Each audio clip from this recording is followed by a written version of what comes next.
Saludos amigos y amigas! Olá! Сегодня мы будем делать реакцию на Estados Unidos regresará a México todo el territorio robado. Qué interesante noticia y el título de este vídeo. No sé si es verdad y es una noticia nueva, pero no he escuchado nada sobre esto antes. Y sabemos que Estados Unidos robaron la mitad de territorio mexicano, como yo recuerdo 4 o 5 estados, como Texas o Utah o California. Y yo no puedo creer que Estados Unidos puede volver a estos estados. Suena muy bien, ¿sí, verdad? Sí, al mismo tiempo muy extraño. Al mismo tiempo extraño.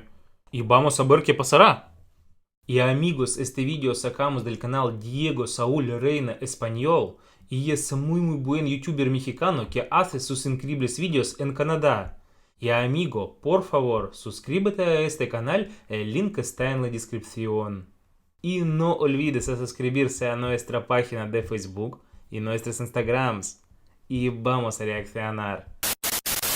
Hermanos de habla hispana, me encuentro en el corazón del estado de Texas, la ciudad de Houston. Y sí, como ya leyeron en el título, todo este territorio pertenecerá de nuevo a los mexicanos, no al gobierno de México, a los mexicanos o a sus descendientes, hijos que nacieron aquí. Les explico todos los detalles, pero antes veamos un resumen breve de por qué Texas pasó a ser parte de Estados Unidos y no México. Después de la independencia de España, todo esto era México. 4,5 millones de kilómetros cuadrados. Hecho un caos, por cierto. Simplemente no puedes pasar de ser esclavo a dueño de tanto territorio y saber cómo defenderlo y organizarlo efectivamente.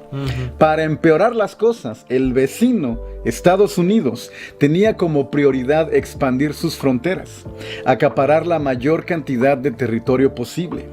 México estaba haciendo lo contrario, estaba concentrando todas sus fuerzas dentro de la capital. Esto se llama centralismo y lo que Estados Unidos hacía se llama expansionismo.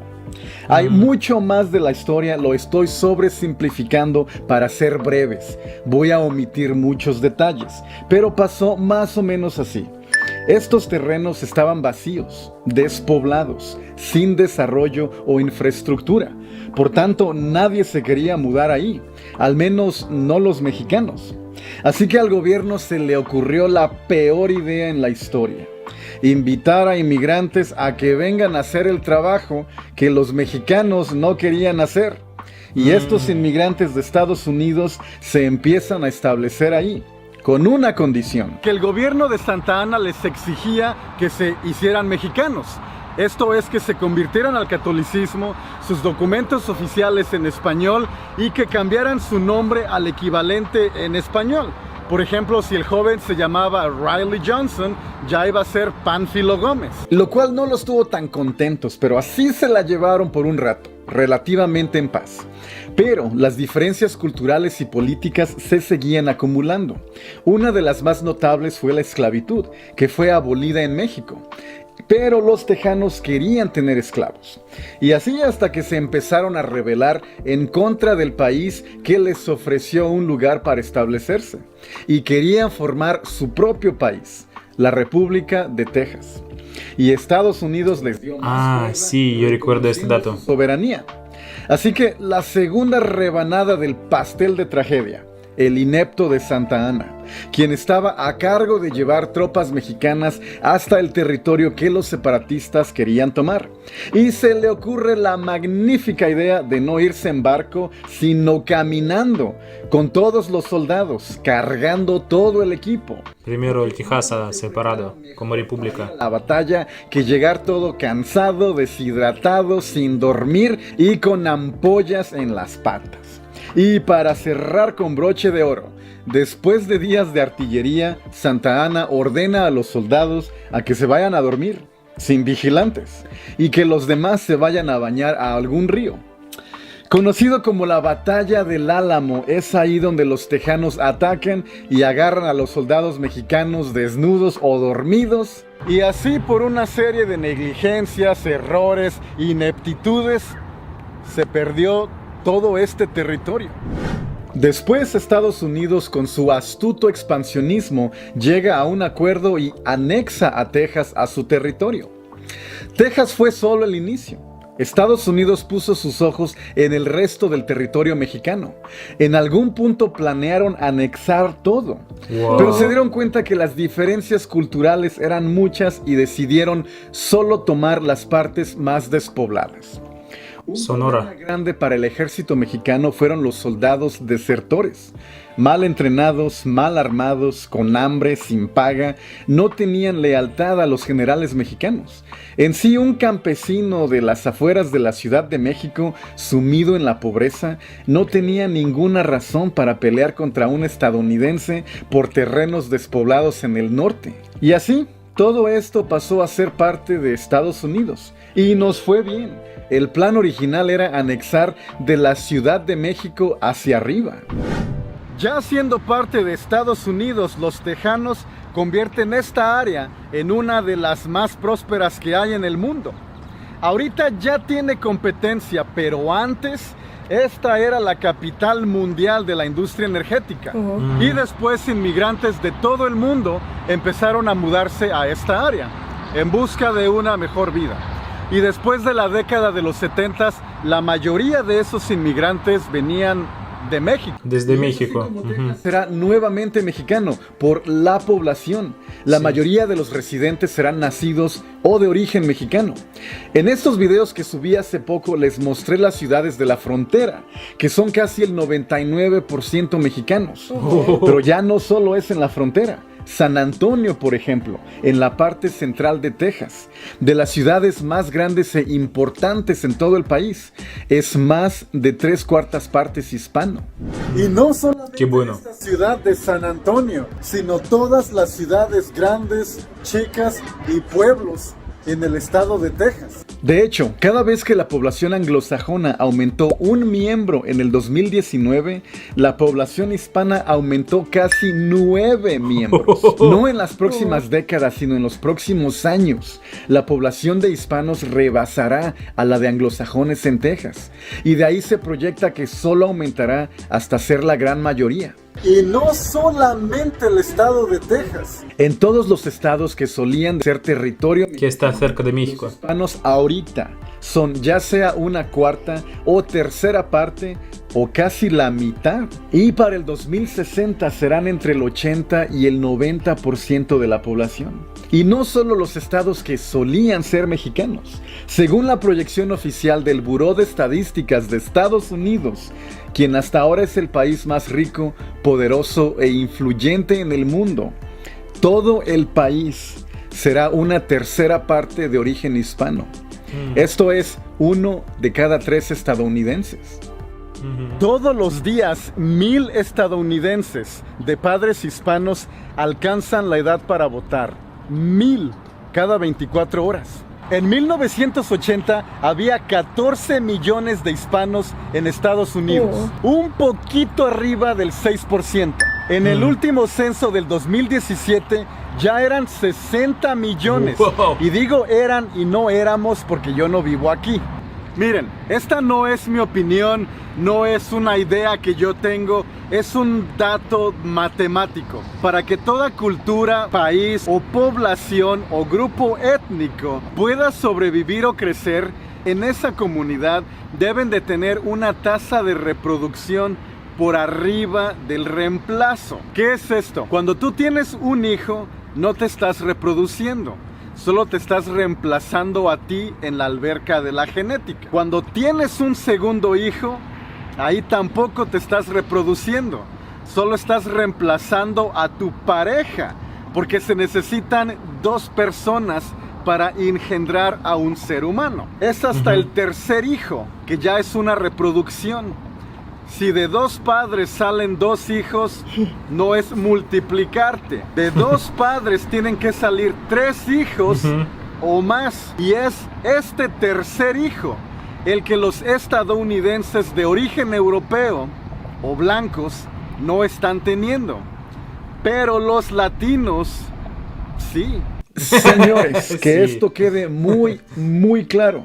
Esta transición demográfica es voluntaria. Nadie está Pura matemática. estadounidenses a tener hijos. Es su decisión. En la historia hemos visto muchos reemplazos étnicos, donde un grupo reemplaza a otro en su propio territorio. Por lo general, imperios colonizadores, que usan cosas como genocidio, ocupación militar o un régimen autoritario, que impone cosas como esclavitud, baja expectativa de vida, límite de hijos o prohibición a tenerlos. Este no es el caso aquí. Los hispanos serán la mayoría en Estados Unidos por la vía pacífica. A diferencia de la República de Texas, sin guerra, sin secesión, sin desconocer al Estado que te dio un lugar para establecerse. Solo vinieron a hacer los trabajos que los que aquí no querían y terminaron teniendo más hijos. El anglosajón es libre de reproducirse, aunque no perfecto o regalado, pero sí tiene todo lo básico que se necesita para prosperar en números, pero decide no hacerlo. Las razones más comunes que los jóvenes dan para permanecer sin hijos son, y esto es mujeres y hombres por igual, se necesitan ambos para procrear, no solo la mujer. Ahí les van. Preferir una carrera profesional, no tener un seguro médico o una ausencia pagada por maternidad en el trabajo, querer viajar por el mundo. Los niños son muy caros. No he encontrado a la persona correcta para tener hijos. Aún no tengo una casa e ingreso estable. O sea, prácticamente están esperando a tener la posición económica óptima o prefieren hacer otras cosas. Lo cual, hago la aclaración, no tiene absolutamente nada de malo. No hay ningún problema con que tomes la decisión de no tener hijos. Pero de mientras, tu grupo étnico baja en números. Tener menos hijos es una consecuencia natural de vivir en una ciudad y la sociedad moderna. Y los hispanos que tienen 2 o 3 generaciones en Estados Unidos también se asimilan un poco a la cultura general y dejan de tener tantos hijos. Esto no es un genocidio a los euroestadounidenses. Ellos solitos no quieren dejar descendencia. En Canadá yo conozco muchas personas que solo tienen un hermano o hermana y los dos están arriba de 40 años y no tienen hijos. Y sus padres lo mismo, solo tenían un hermano y es muy común que ese hermano nunca tuvo hijos, por lo que no tienen primos y solo un tío. Y así una rama completa del árbol genealógico desaparece. Y cuando los 2 hijos de una pareja deciden no tener hijos, lo cual es común, entonces esa rama se extingue. En cambio, en las familias de hispanos esto es muy raro. La mayoría de las personas tienen más de 2 hijos, por lo que tienen esa sólida rama de tíos, primos y todos teniendo hijos a una tasa de reproducción arriba del reemplazo. También tiene mucho que ver la edad a las que los tengas. Si tienes tu primer hijo a los 40 y ese hijo no tiene hijos hasta los 40, entonces en un siglo solo tienes 2 generaciones. Pero ¿qué pasa si tienes tu primer hijo a los 20 y tu hijo a los 20 y así sucesivamente? En un siglo puedes llegar a tener hasta 5 generaciones. Y eso es exactamente lo que los hispanos en Estados Unidos están haciendo. Y es entonces así que todos estos terrenos pasan nuevamente a ser poblados por la mayoría mexicanos, algo conocido como la mexicanización de Estados Unidos. Políticamente el terreno no se le devuelve a México, pero demográficamente sí. Y a mí en lo personal me parece mejor, porque así el gobierno de México no recibe nada. Si en alguna fantasía hipotética estos terrenos pasaran nuevamente a posesión de México, beneficiarían al gobierno de México. Y ellos no se merecen nada. Durante la historia ya nos quitaron suficiente. Los que nos merecemos somos los mexicanos, no el gobierno. Ahora, el tema más importante y la razón por la que hice este video. La persona promedio en Estados Unidos pasará de verse así a verse así. ¿Piensas tú que esto es algo malo o algo bueno? Porque esta es una pregunta muy común en Europa y países fundados por el Imperio Británico. Todos tienen una población local en declive. Y los inmigrantes de diferentes partes del mundo que no son europeos están reemplazando a la población autóctona. ¿Cuál es tu respuesta? ¿Es algo bueno o algo malo? Les ofrezco mi opinión y lo que yo considero es la respuesta correcta. No es ni bueno ni malo, es algo sin importancia. La apariencia de las personas es lo de menos. Como mostré en estos videos, de las ciudades en Estados Unidos con mayoría mexicanos son seguras. El nivel de vida no ha cambiado. Si un inmigrante aporta algo positivo al país, paga impuestos, sus hijos van a la universidad y prosperan, como lo hacen los hermanos hispanos en Estados Unidos, su color de piel es lo de menos. Estos jóvenes que vi en Houston, hijos de mexicanos, celebrando su graduación de la high school, tienen el mismo valor y potencial que estos jóvenes. Claro, es verdad. Nadie es mejor que otro por su origen étnico. Y supongamos que en el futuro los hispanos por alguna razón dejan de tener hijos. Su tasa de natalidad baja, como ahorita los anglosajones. Y de forma pacífica comienzan a ser reemplazados por otro grupo de inmigrantes. Digamos que nuevamente por los euroestadounidenses que comenzaron a tener hijos nuevamente. Y comienza este ciclo de nuevo, el cambio demográfico. Cuando ese día llegue, aquí estaré para repetirles nuevamente lo mismo. Color de piel, cabello u ojos son insignificantes. Los humanos todos somos iguales. Y esa diferencia entre capacidad... Qué buenas palabras. que hay entre los países más desarrollados y los de vías de desarrollo son socioeconómicas, no raciales o genéticas. Sin importar lo que pudiste haber escuchado, que diga lo contrario.